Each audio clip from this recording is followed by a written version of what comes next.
खामोशी से बनाते रहो पहचान अपनी, हवाएं गुनगुनाएगी नाम तुम्हारा. So hey everyone, welcome to textbook super coaching.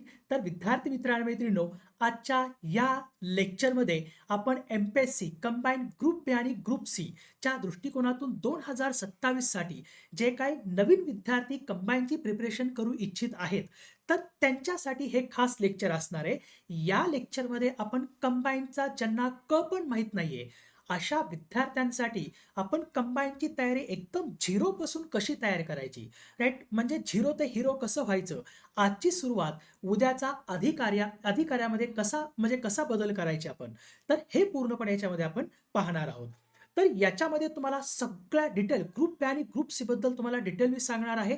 तुम्हाला अभ्यास कसा करायचा आहे, कुठून सुरुवात करायची, त्याच्यासाठी तुम्हाला कुठल्या कुठल्या बुक रिसोर्सेस वापरायचे आहेत, नंतर सिलेबस काय आहे, पॅटर्न काय आहे, सगळं योग्य स्ट्रॅटजी, नोट्स, टेस्ट, रिव्हिजन सगळ्या गोष्टींबाबत त्याच्यामध्ये आपण डिस्कस करणार आहोत.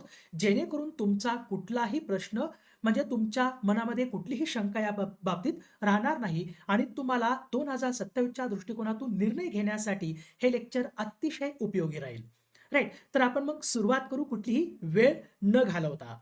बघा, एकदा अ, म्हणजे आता मी जसं तुम्हाला सांगितलं की आणखी एक तुम्हाला एक कोट सांगतो की लढाई सिर्फ शस्त्र या आर्म से नहीं जीती जाती, बल्कि वो जज्बों से या स्ट्रॅटजी से जीती जाती है.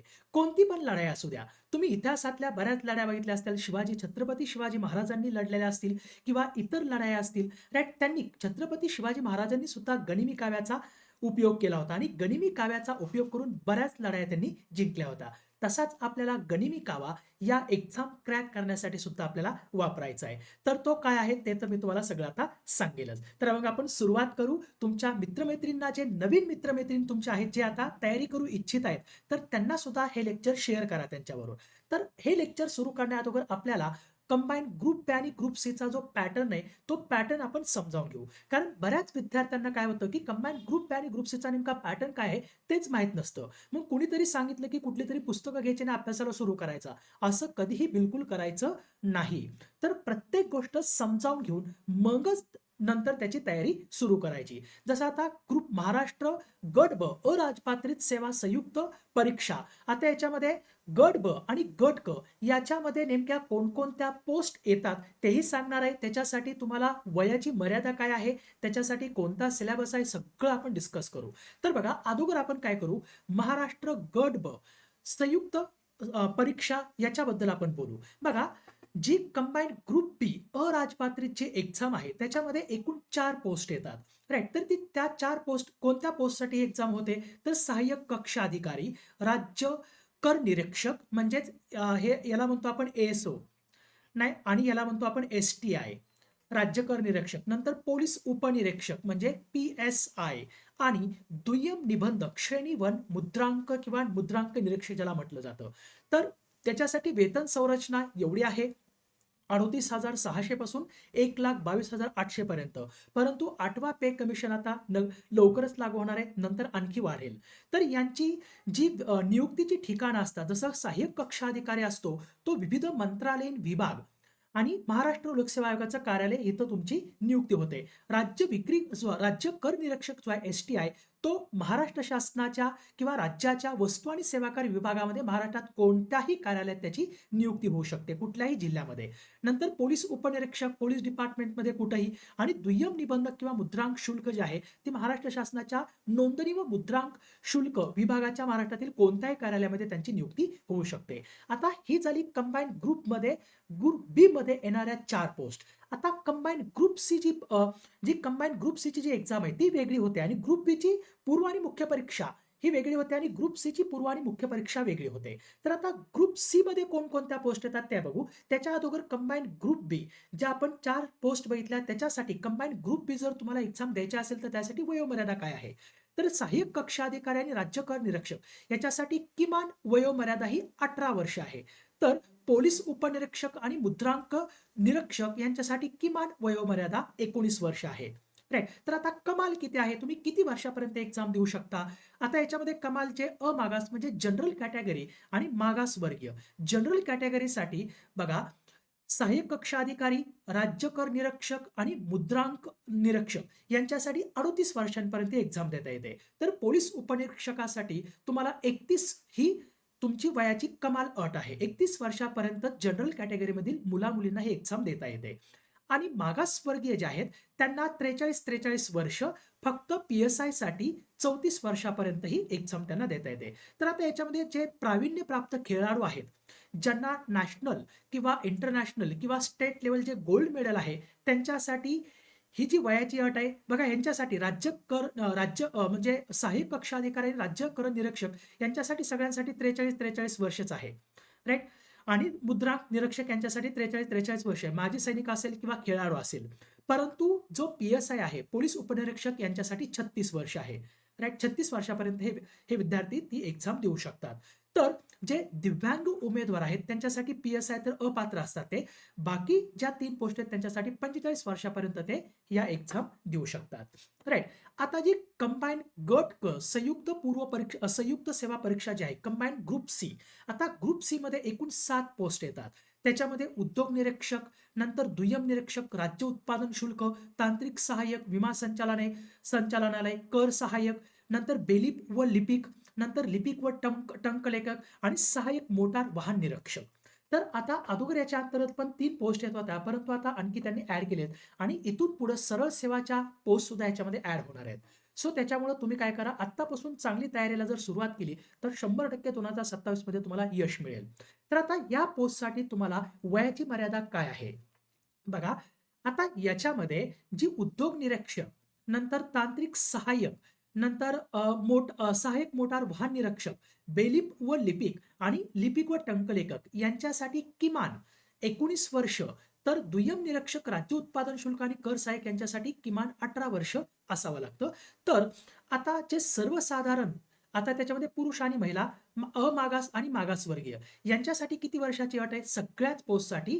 जे अमागास आहेत जनरलसाठी 38 वर्ष सगळ्याच पोस्टसाठी, तर मागासवर्गीयांसाठी 43 वर्षांपर्यंत एक्झाम देऊ शकतात. तर जे प्रावीण्यप्राप्त खेळाडू आहेत त्यांच्यासाठी सगळ्याच पोस्टसाठी 43 वर्षांपर्यंत ही एक्झाम देऊ शकतात. तर आता माजी सैनिक जे आहेत, तर माजी सैनिकांना फक्त अमागास जे आहेत त्याच्यामध्ये 38+3 वर्ष त्यांना एक्स्ट्राचे मिळतात सगळ्यांसाठी, आणि मागासवर्गीय जे आहेत त्यांना 43+3 वर्ष एक्स्ट्राचे मिळतात. तर जे दिव्यांग व्यक्ती आहेत त्याच्यामध्ये फक्त सहाय्यक मोटार वाहन निरीक्षणासाठी हे अपात्र असतात. बाकी ते 45 वर्षांपर्यंत एक्झाम देऊ शकतात.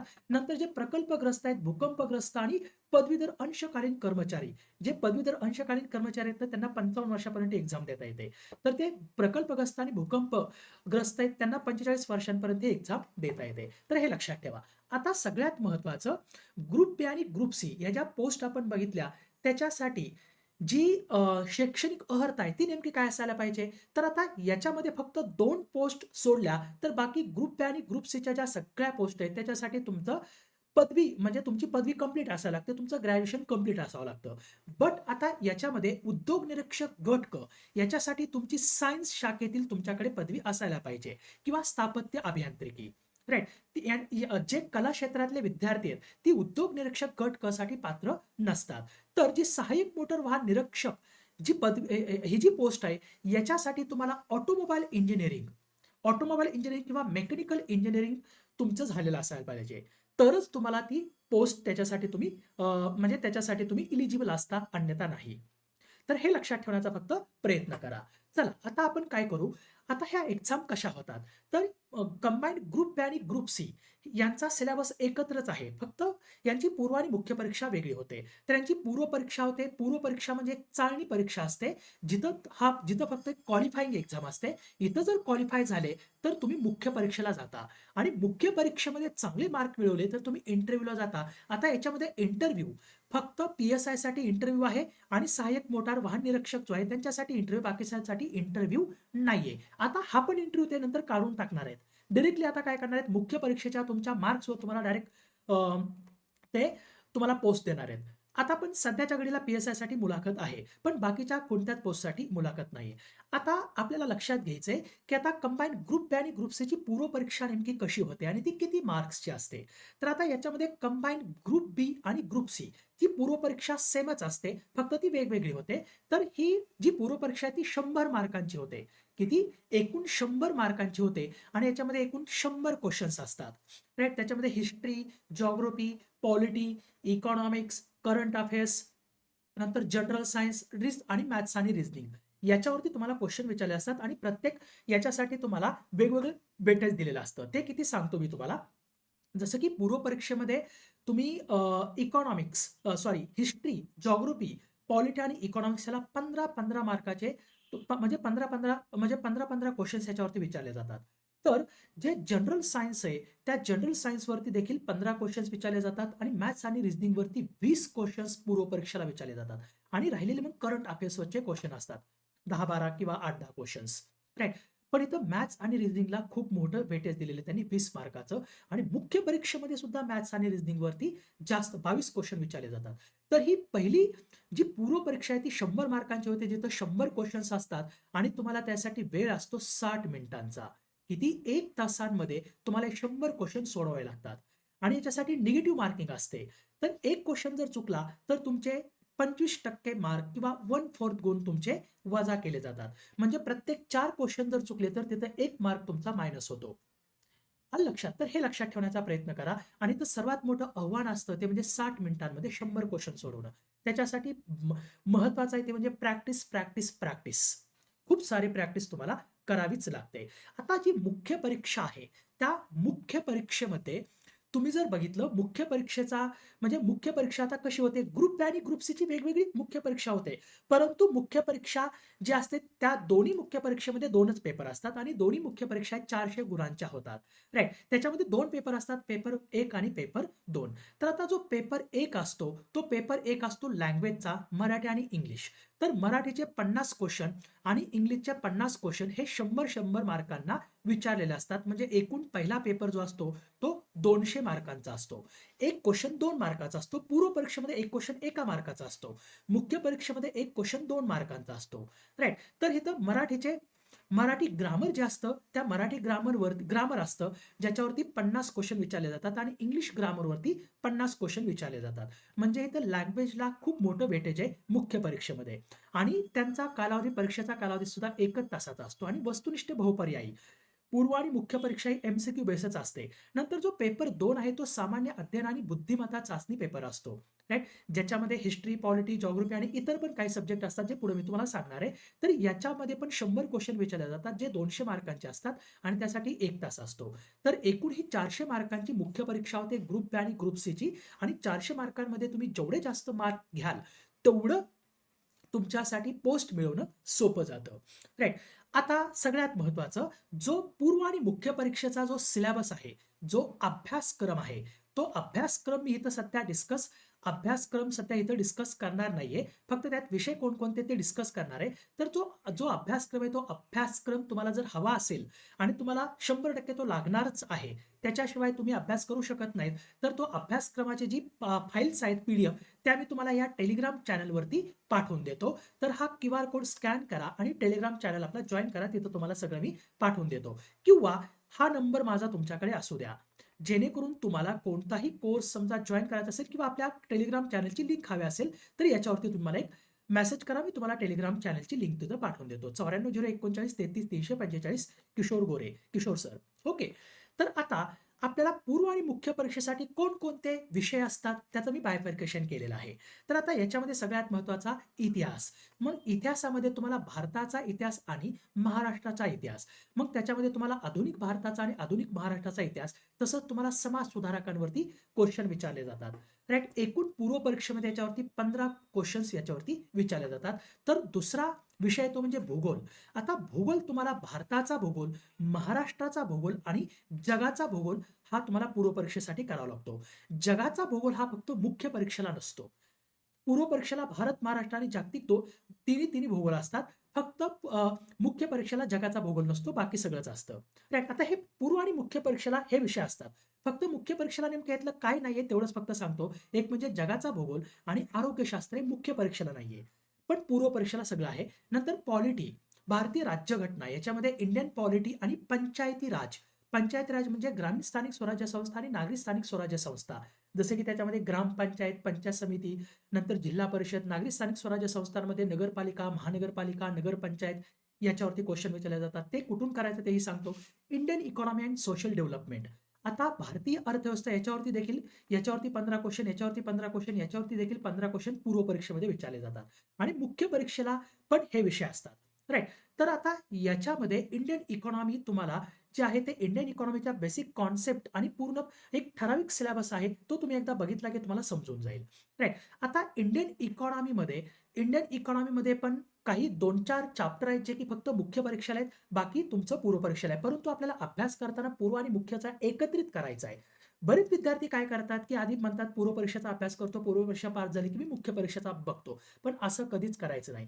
स्ट्रॅटेजी आपली आत्तापासून आपल्याला सुरुवात करायची असेल, तर आपल्याला मुख्य परीक्षेपासून सुरुवात करायची आहे. मुख्य परीक्षेचा जर तुम्ही चांगला अभ्यास केला, लँग्वेजचे पेपर मराठी आणि इंग्लिश आत्तापासून चांगलं करून ठेवायचं आणि जे मुख्य परीक्षेसाठी जे म्हणजे सिलेबसमध्ये जे वेगळे सब्जेक्ट जे पूर्व परीक्षेला येत नाहीत, त्याचा पण आत्ता अभ्यास करून ठेवायचा आणि याचा तर सगळ्यांचा अभ्यास आत्ता करून ठेवायचा. कारण मुख्य परीक्षेचा जर तुम्ही पूर्णपणे अभ्यास केला, तर तुमचा पूर्व परीक्षेचा तुमचा जवळपास म्हणजे 100% अभ्यास होऊन जातो.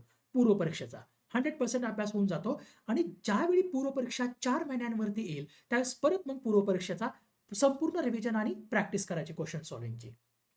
तर सुरुवातीला तुम्ही मुख्य परीक्षेचा कंप्लीट अभ्यास तुम्हाला करायचा आहे, राइट? जेणेकरून तुमचा पूर्व परीक्षेचा अभ्यास पण त्याच्यामध्ये 100% होऊन जातो. नंतर सामान्य विज्ञान आहे, जनरल सायन्स. याच्यामध्ये भौतिकशास्त्र, रसायनशास्त्र, प्राणीशास्त्र, वनस्पतीशास्त्र आणि आरोग्यशास्त्र हे पूर्वला आहे, मुख्यला देखील आहे. फक्त आरोग्यशास्त्र मुख्यला नाहीये. आणि चालू घडामोडी, राज्य, राष्ट्रीय आणि आंतरराष्ट्रीय स्तरावरील चालू घडामोडी विचारल्या जातात. तर याच्यामध्ये बुद्धिमत्ता आणि अंकगणित. बघा, पूर्व परीक्षेला याच्यावरती 20 क्वेश्चन्स असतात आणि मुख्य परीक्षेला याच्यावरती 22 क्वेश्चन्स असतात.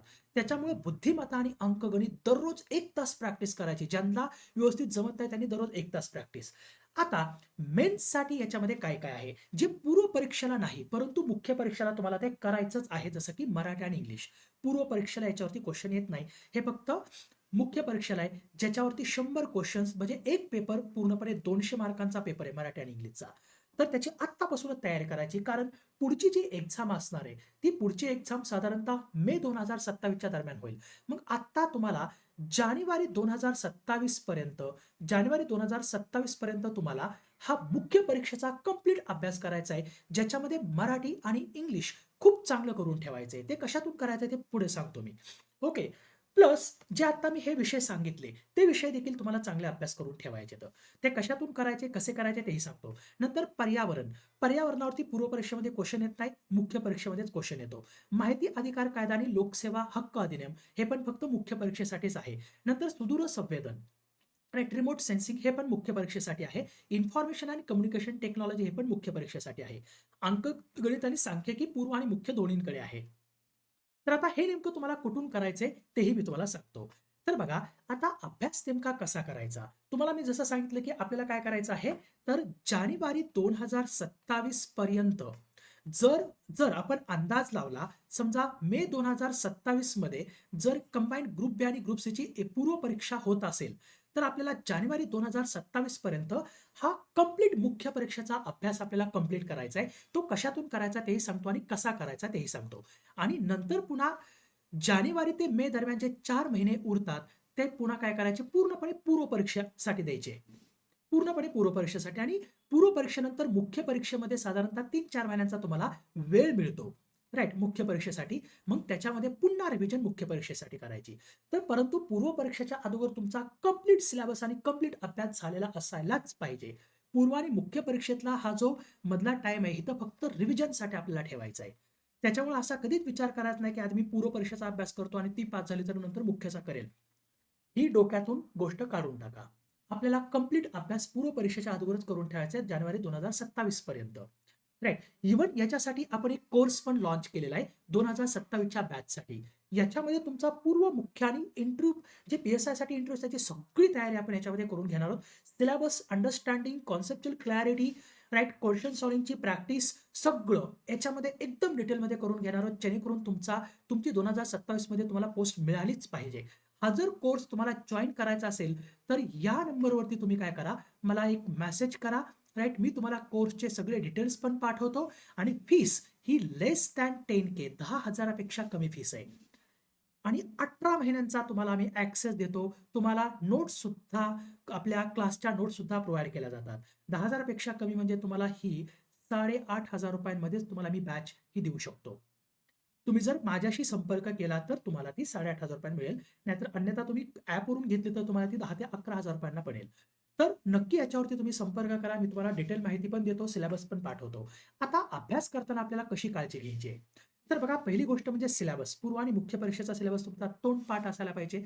नंतर पी-वाय-क्यू, प्रिव्हियस इयर पाठीमागच्या 10 वर्षाचे पेपर, 10 वर्षांचे एम-पी-एस-सीचे पेपर त्याची पुस्तकं मिळतात.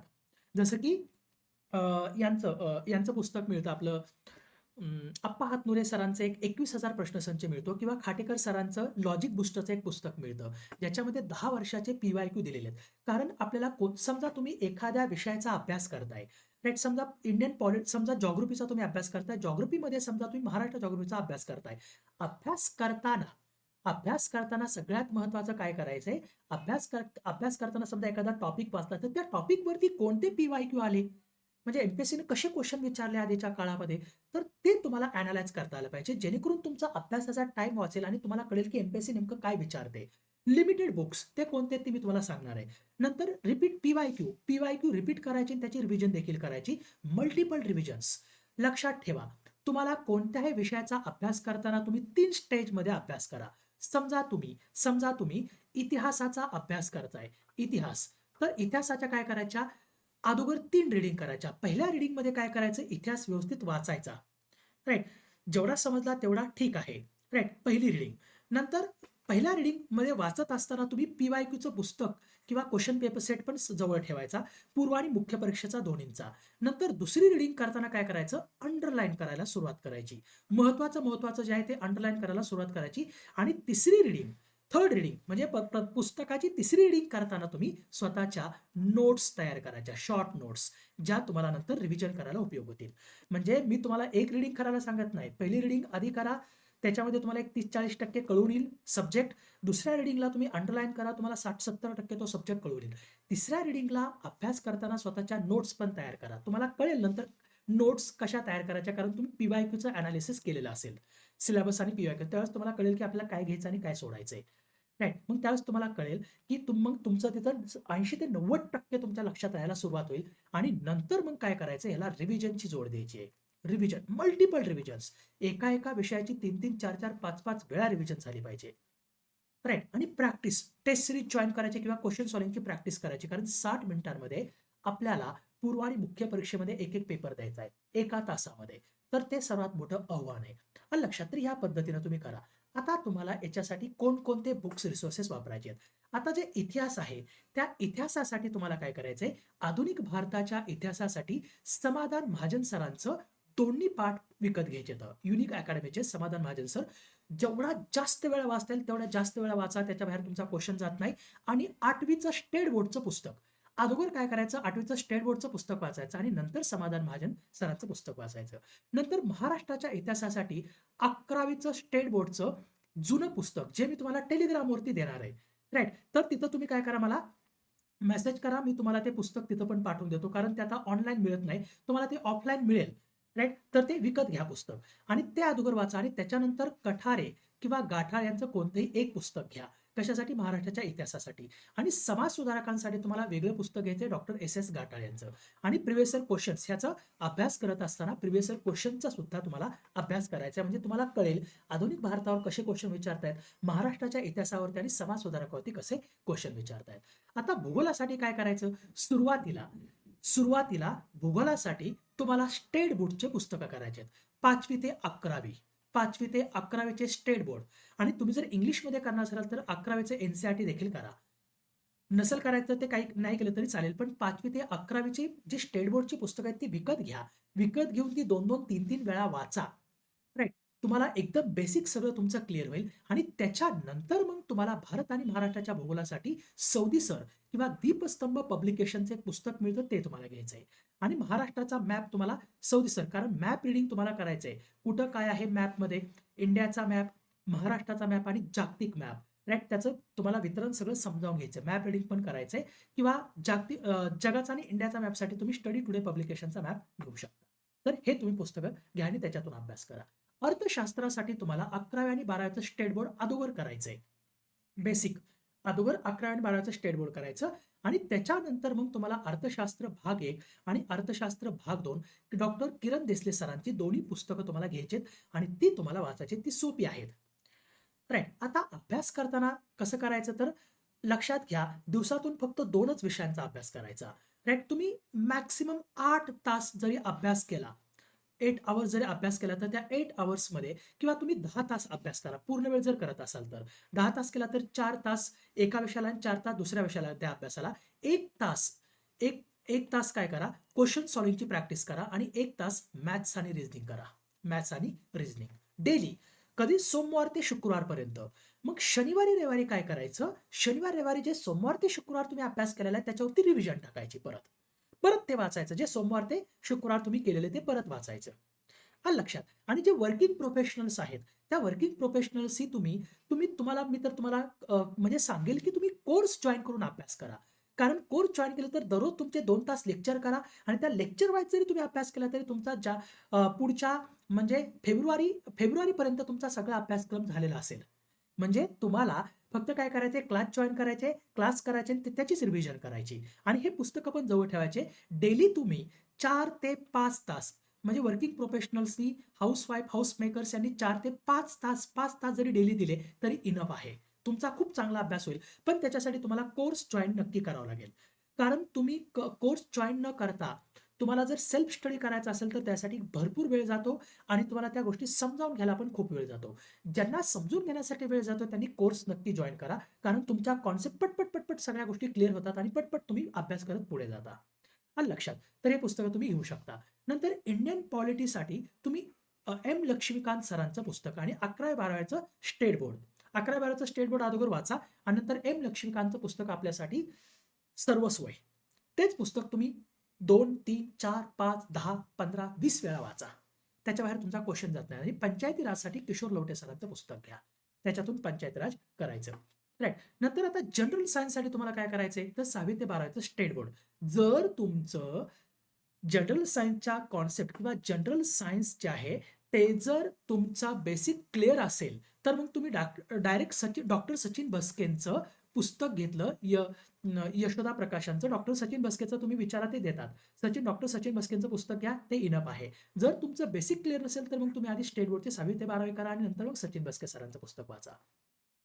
आता चालू घडामोडीसाठी काय करायचं, दररोज एक लोकसत्ता किंवा महाराष्ट्र टाइम्स वर्तमानपत्र वाचायचं आणि पृथ्वी परिक्रमा किंवा आणखी एक पुस्तक येतं ते म्हणजे सिम्प्लिफाईड पब्लिकेशनचं. ते जरी तुम्ही क्वार्टरली घेतलं, 4 महिन्याला त्यांचं मॅगझिन येतं, ते घेऊन त्याचा अभ्यास केला तरी चालेल. आणि त्यासाठी फक्त प्रिव्हियस इयरमध्ये कोणते क्वेश्चन्स कशा पद्धतीने करंट अफेअर्सचे क्वेश्चन विचारले होते ते बघा फक्त. गणित आणि बुद्धिमत्तासाठी सचिन ढवळे सरांचं दररोज 1 तास याचा अभ्यास करायचा गणित आणि बुद्धिमत्तेचा. किंवा तुम्ही आर एस अग्रवालची दोन्ही पुस्तकं घेऊ शकता, बुद्धिमत्ता आणि मॅथ्स, क्वांटिटेटिव्ह ॲप्टिट्यूड आणि बुद्धिमत्तेचं. तिथून पण करू शकता किंवा सचिन ढवळे सरांचे पुस्तक घ्या, मराठीमध्ये आहे, तिथून पण सगळं तुमचं होईल. आता जो मेन्ससाठी जो एक्स्ट्रा जो आहे ज्याच्यामध्ये मराठी, इंग्लिश, पर्यावरण, माहिती अधिकार कायदा आणि लोकसेवा हक्क अधिनियम, सुदूर संवेदन, इन्फॉर्मेशन अँड कम्युनिकेशन टेक्नॉलॉजी आणि अंकगणित आणि सांख्यिकी याच्यासाठी नेमकं काय काय करायचं बघा. जो पेपर 1 आहे मुख्य परीक्षेचा मराठी आणि इंग्लिश, याच्यासाठी तुम्हाला जेवढंच सांगितलं मी तेवढंच करा. मोरा वाळिंबे आणि आयोगाचे मागील प्रश्न, PYQ.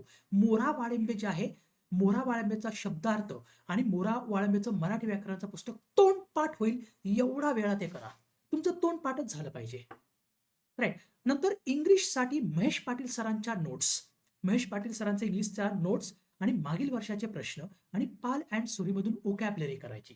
राईट. तुम्ही इथं 80+ कसे जाता, राईट, कारण मराठी आणि इंग्लिशमध्ये तुम्ही 50 पैकी 50 मार्क देऊ शकता जर तुम्ही मोरा वाळिंबे आणि मोरा वाळिंबेचं शब्दार्थाचं पुस्तक पाठ केलं. तोंडपाठच एवढा अभ्यास करायचा आहे, ते तोंडपाठच झालं पाहिजे पुस्तक आहे. याच्या बाहेर काहीच करू नका.